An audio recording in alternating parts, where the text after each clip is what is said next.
Welcome to waves media Telugu.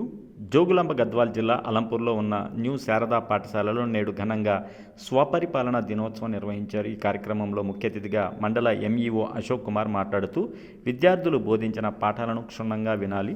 MEO స్వపరిపాలన దినోత్సవం నిర్వహించడం వలన విద్యార్థుల్లో సృజనాత్మకత, చదువుకొని తాము కూడా ఉపాధ్యాయులు కావాలని భావన పెంపొందుతుందన్నారు. ఈ కార్యక్రమంలో HM Atiq, correspondent Krishnamma, teachers Dhanalakshmi, Chandrakala, విజయరత్నమ్మ, Maheshwari ఈ కార్యక్రమంలో పాల్గొన్నారు.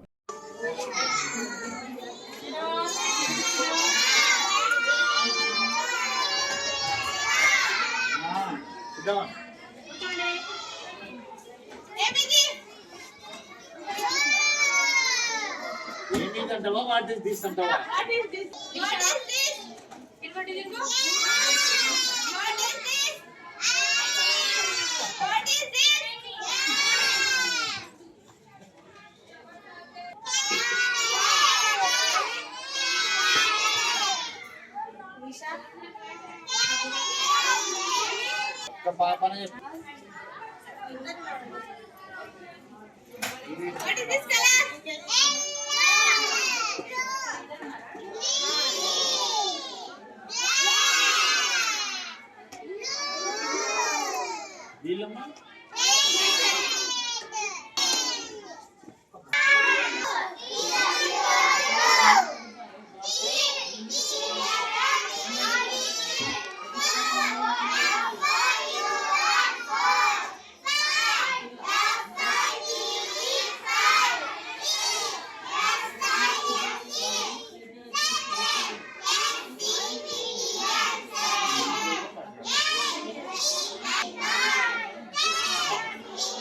యాక్చువల్గా ఈ ప్రోగ్రామ్ ఒక 1 month బ్యాకే ఫిక్స్ చేసింది. సార్ ఎలక్షన్స్లో ఉన్నాము, రాలేను అంటే క్యాన్సిల్ చేసాము. మళ్ళీ ఇదంతా ఒక 4 daysలోనే అరేంజ్ చేశారు మా వాళ్ళు. వాళ్ళే మోటివేషన్గా ముందుకు ప్రతి ఒక్కదానికి వస్తున్నారు మా వాళ్ళు. మేము చేస్తామని మండే నుంచి స్టార్ట్ చేసాము, ఈరోజు ఫ్రైడే వరకు ఎండ్ చేసాము. అయితే వాళ్ళ పార్టిసిపేషన్ చాలా బాగుంది. మా టీచర్స్ యొక్క ప్రోద్బలం కూడా బాగుంది వాళ్ళ వెనక. సార్ ఏ విషయానికి, చిన్న విషయమైనా పెద్ద విషయమైనా మా వరకైతే సార్ గారు చాలా ఎంకరేజ్మెంట్గా ఉంటారు. ఇక్కడ ఎప్పుడు ఆహ్వానించినా ఒక్కసారి అయితే కల్చరల్ డేకి రాలేదు. ఇప్పుడు సార్ ఎమర్జెన్సీలో ఉన్నారని చెప్పారు. సార్ ప్రతి ఒక్క చిన్నదానికి మాకు ఎంకరేజ్మెంట్ బాగానే ఇస్తారు. ఈసారి ఇట్లానే ఇంకో రిపీటెడ్గా ప్రతి ఒక్క సంవత్సరం మేము అన్ని కల్చరల్ డే కానీ, సెల్ఫ్ గవర్నమెంట్ డే కానీ ఏదైనా కానీ చేయాలని కోరుకుంటున్నాము. దానికి మీ అందరూ సహకారం కావాలి. పేరెంట్స్ ప్లస్ మా సుపీరియర్స్ అందరూ వచ్చినందుకు కృతజ్ఞతలు సార్. శారదా కాన్వెంట్ స్కూల్ నందు మరి సెల్ఫ్ గవర్నమెంట్ స్వయం పరిపాలన దినోత్సవం అంటాం. తమను తాము పరిపాలించుకోవడానికి స్వయం పరిపాలన అంటారు. భవిష్యత్తులో భావి భారత పౌరులు వాళ్ళు, భవిష్యత్తు నాయకులు. కాబట్టి ఈ రోజు నుంచే వారు తమను తాము పరిపాలన విధానంలో మార్పులు తీసుకోవడానికి ఎలాంటి ఇబ్బందులు లేకుండా ఈ రోజు నుంచే, అంటే పాఠశాలల్లో ఒకరోజు ప్రతి సంవత్సరానికి ఒకసారి వారిలో ఉన్నటువంటి ప్రతిభను వెలికి తీయడానికి, వారిలో ఉన్నటువంటి నిగూఢమైనటువంటి అంశాలను వెలికి తీయడానికి మరి వాళ్ళు చక్కగా ధైర్యంగా, స్టేజ్ ఫియర్ లేకుండా మంచి వక్తగా లేదా టీచర్గా లేదా లెక్చరర్గా ఎదగాలంటే వాళ్ళు ఈరోజు పిల్లల ముందు రోజు టీచర్లు ఎంతో ప్రిపేర్ అయ్యి, ఎన్నో పుస్తకాలు చదివి, ఎంతో అనుభవం కలిగి ఉన్నప్పటికీ కొన్నిసార్లు అన్ని అంశాలు చెప్పలేకపోవచ్చు.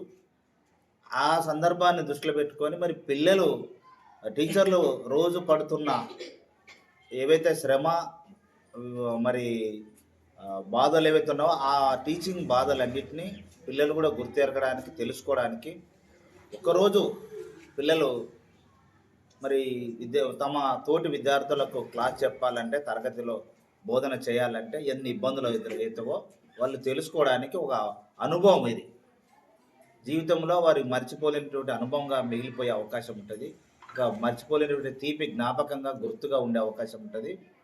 అందుకొరకే ప్రతి పాఠశాలల్లో ఇలాంటి స్వయం పరిపాలన దినోత్సవ కార్యక్రమాలను ప్రతి సంవత్సరం జరుపుకుంటున్నాం. మరి ఇవన్నిటిని కూడా అన్ని పాఠశాలలో జరుపుకోవడానికి మేము అనుమతిస్తాం. అందులో భాగంగానే ఈ సంవత్సరానికి ఈ శారదా కాన్వెంట్ స్కూల్ వాళ్ళు మరి మొదటగా అలంపూర్ పట్టణంలో ఏర్పాటు చేసుకున్నారు. చాలా సంతోషం.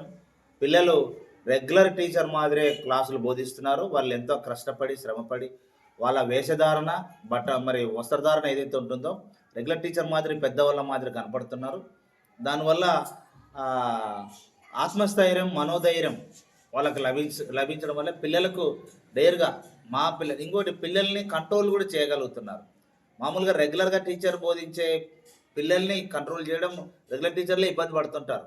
కానీ ఏమాత్రం అల్లరి లేకుండా, ఏమాత్రం పిల్లలు చిన్న చిన్న చిల్లర పనులు చేయకుండా మా తోటి విద్యార్థి లేదా మా అక్క, మా అన్న అనే భావన పై తరగతులు వాళ్ళే బోధిస్తారు కాబట్టి కింది తరగతుల వాళ్ళకు ఆ భావనతో వాళ్ళు పిల్లలు డిసిప్లిన్గా, క్రమశిక్షణగా కలిగి ఉన్నారు. మరి చక్కగా వింటున్నారు. ఇంకోటి విద్యార్థి ఉపాధ్యాయులు ఏమైతే ఉన్నారో వాళ్ళు చెప్పే క్రమంలో రెగ్యులర్ టీచర్ మాదిరి టీఎల్ఎం బోధనా సామాగ్రిని తీసుకొని రావడం జరిగింది. వారు కామన్గా చెప్పేది కాకుండా టీఎల్ఎంని చూపిస్తూ విద్యార్థులు బోధించడం ద్వారా వారి పిల్లలకు అర్థమయ్యే అవకాశం ఉంటుంది, మరి తెలుసుకునే అవకాశం ఉంటుంది. అందువల్ల పిల్లల్లో ఉన్నటువంటి సృజనాత్మకతను వెలికి తీయడానికి ఇది ఒక గొప్ప అవకాశము. క్రియేటివిటీ అంటాం. పిల్లలు తమ యొక్క టాలెంట్ని లేదా ప్రతిభను రాణించడానికి అవకాశం ఉంటుంది. కాబట్టి ఇలాంటి కార్యక్రమాలు జరుగుతుంటాయి, జరగాలి కూడా అన్నట్టు. మరి ఈ రకంగా నేను పిల్లల్ని అభినందిస్తున్నాను. మరి అలాగే పాఠశాల యాజమాన్యం మేడం గారికి, మరి వాళ్ళ సిబ్బంది తయారు చేసినటువంటి టీచర్స్ ఎవరైతే ఉన్నారో వాళ్ళని తయారు చేసిన వారికి నేను ప్రత్యేకంగా ధన్యవాదాలు తెలియజేసుకుంటున్నాను. మరి ఈ రకమైనటువంటి కార్యక్రమాలు ఈ ప్రైవేట్ పాఠశాలకైతే విద్యార్థుల సంఖ్యను పెంచుకోవడానికి ఉపయోగపడే అవకాశాలు ఉంటాయి. ఈ కార్యక్రమాలను చూసినప్పుడు తల్లిదండ్రులు ముచ్చటపడి మా పిల్లలే టీచర్ల మాదిరి బోధిస్తున్నారంటే వాళ్ళు అలా వస్త్రాలంకరణ చూసి సంతోషపడతారు, మరి ముచ్చటపడతారు. వారికి కూడా, పిల్లలకు కూడా ఆత్మస్థైర్యం, మనోధైర్యం వస్తుంది. దాని ద్వారా వాళ్ళు ఇంకా ముందరికి వెళ్ళడానికి ఇష్టపడతారు. నేను భవిష్యత్తులో టీచర్ని కావాలని.